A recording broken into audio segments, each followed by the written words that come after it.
नमस्कार मित्रों। देश के 5 राज्यों में चुनाव चल रहे हैं और चुनावों से साहित्य का सीधे रूप में कोई संबंध नहीं होता।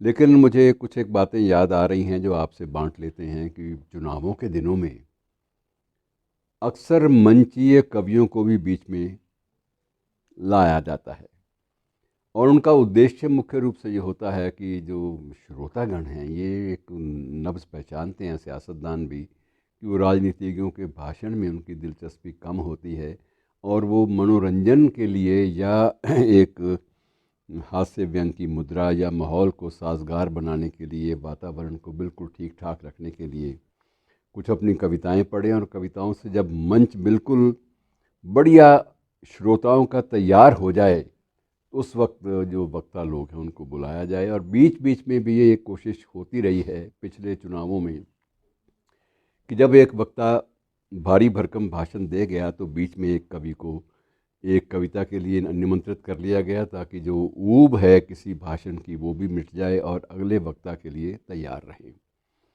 ये सिलसिला मित्रों, ये प्रयोग जो है बहुत देर चलता रहा है, लेकिन ये बात अलग है कि अब वक्त जैसे जैसे बदला है ये चीज़ें धीरे धीरे समाप्त होने लगी हैं। लेकिन कुछ एक नाम हैं जिनकी चर्चा कर लेनी चाहिए। पंजाब में मित्रों, जहां आजकल चुनावी बोलबाला है और यद्यपि पिछले दिनों वहां की प्रदेश सरकार ने एक पंजाबी कवि को कैबिनेट का दर्जा देकर सम्मानित भी किया था, लेकिन एक सुखद बात है कि उस कवि ने राजनीतिक मंचों से कविता अभी तक नहीं पढ़ी।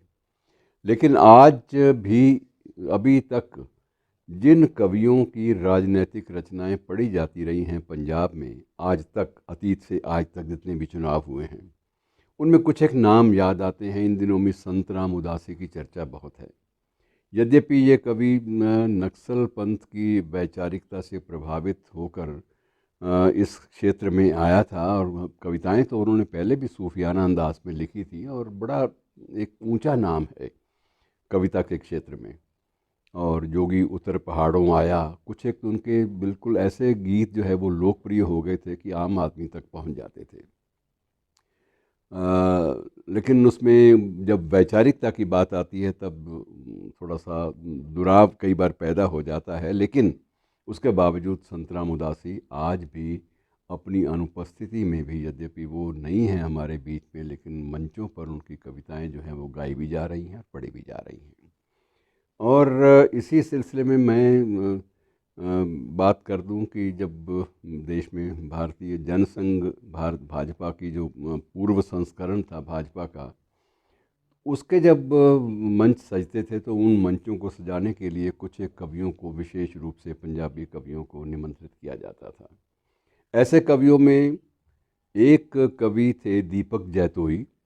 दीपक जैतोई को वैसे ये माना जाता है कि गज़ल के क्षेत्र में उनका कोई सानी नहीं था, पंजाबी गज़ल के क्षेत्र में उनका अपना स्थान था। लेकिन इसके बावजूद वित्तीय कारणों से और कुछ आर्थिक संकटों के कारण भी होता था कई बार, और शौक़ भी होता था और जब उनको प्रस्तुत किया जाता था तो कई बार ऐसी स्थिति भी आई कि जब लोग मांग करने लगे कि ये भाषणबाजी छोड़िए, दीपक को ही लाइए।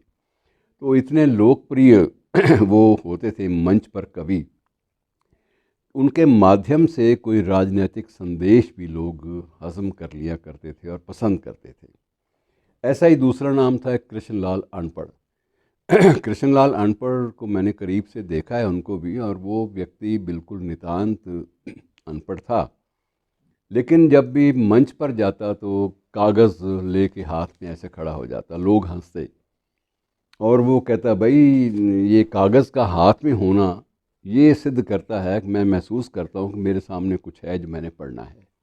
वैसे मैं कविताएं भूल जाता हूँ, पर खाली कागज़ मेरे हाथ में हो तो भी मुझे याद आ जाती हैं और उनकी तुक जो है अपने आप सही बैठ जाती है। और अपने समय का बेहद लोकप्रिय कवि माना जाता रहा है। और कृष्णलाल अनपढ़ को भी भारतीय जनसंघ और कुछ अन्य मंचों में बाद में कांग्रेस ने भी कुछ हद तक प्रयोग किया, लेकिन जो उनकी मौलिक जो कविता की देन थी वो बड़ी अद्भुत हुआ करती थी। मैं आपको छोटा सा उदाहरण देता हूँ कि ये आप अंदाज़ा लगा लीजिए इसी बात से कि आदमी का स्तर जो है वो कितना बढ़िया था कि मैं हाँ एक टकसाली सिक्का। अब ये व्यक्तित्व और अस्तित्व बोध की बात सुन लीजिए कि मैं हाँ वो टकसाली सिक्का ਜਿਹੜਾ गैर मुल्क दे अंदर ਜਿਹੜਾ गैर मुल्क दे अंदर हट्टी वाले की लेना है मंगन वाला कोई नहीं लेता। तो एक दैन्य अवस्था की आप अंदाज़ा लगा लीजिए कि मैं वो अंब दा बूटा हैगा जिस दा जन्म उजाड़ च होया है, फल तक किसी ने की खाना है, मेरी कोई छाਵੇਂ नहीं बंदा। अब ये जो एक प्रकार से एक मर्मांतक पीड़ा को इस ढंग से हल्के फुल्के ढंग से बयान कर देना, ये इन्हीं मंचीय कवियों का काम था। और जिस ढंग से उन्होंने की मित्रों प्रस्तुति, वह राजनेताओं को कई बार मजबूर करती थी कि बेहतर ये है कि अपनी लंबा चौड़ा भाषण देने की बजाय इन लोगों का सहारा लें और अपनी बैतरणी चुनावों की पार करें। और ये सिलसिला पहले भी चलता रहा। हमारे पड़ोसी देश में पाकिस्तान में दो व्यक्ति बहुत लोकप्रिय हुए थे राजनीतिक मंचों पर। एक उस्ताद चिरागदीन दामन, हर बात में उनकी एक व्यंग होता था और उसी व्यंग के सहारे वो प्रतिपक्ष की वहाँ के जो अपोजिशन पार्टीज़ होती थी उनकी नैया को पार ले जाते थे, संकट से पार ले जाते थे। उनकी ये मैं नमूना आपको उनकी कविताओं का देता हूँ कि जैसे उनकी एक बार वहाँ पर ये शर्त रख दी गई। अयूब खान साहब तब राष्ट्रपति थे और सामने वो उस मुशायरे में कवि सम्मेलन में मौजूद थे, सदारत कर रहे थे, अध्यक्षता कर रहे थे।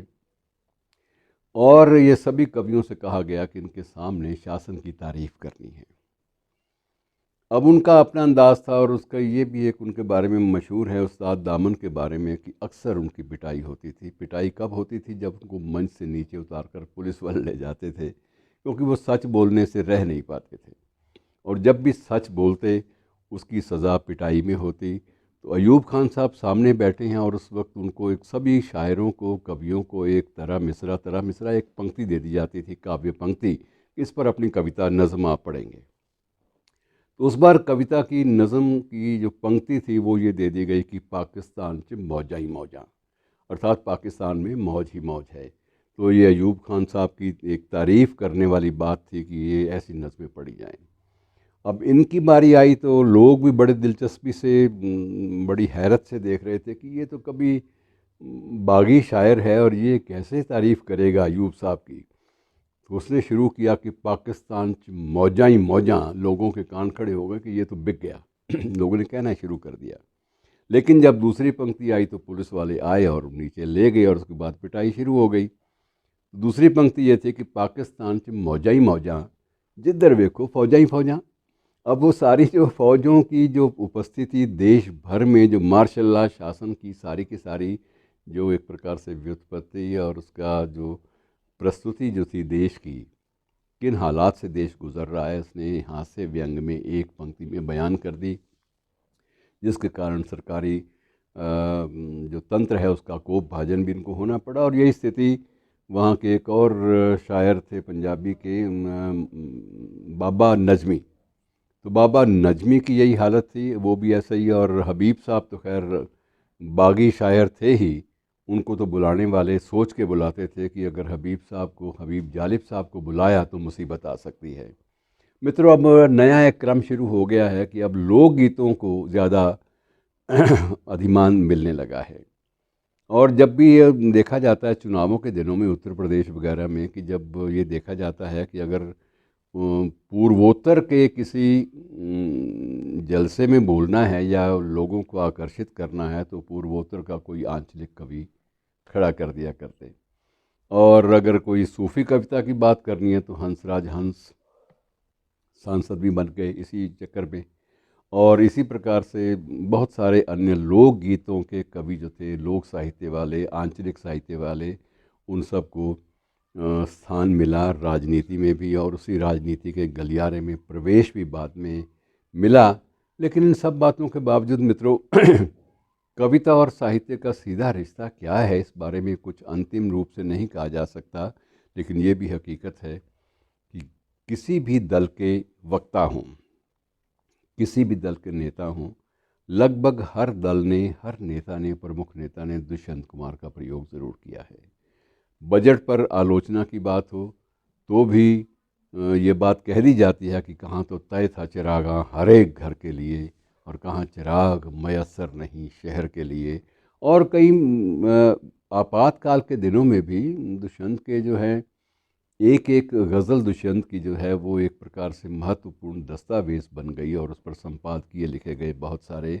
सारिका के मुझे याद है कि कमलेश्वर ने शायद 6 या 7 संपादकीय सिर्फ एक एक पंक्ति को लेकर लिखे थे, दुष्यंत की पंक्तियों को लेकर। तो मित्रों, साहित्य और राजनीति के बीच सीधा रिश्ता ना होते हुए भी परोक्ष रूप से रिश्ता है, ये बना हुआ है। और ये बात अलग है कि उसका सदुपयोग होता है या दुरुपयोग। धन्यवाद।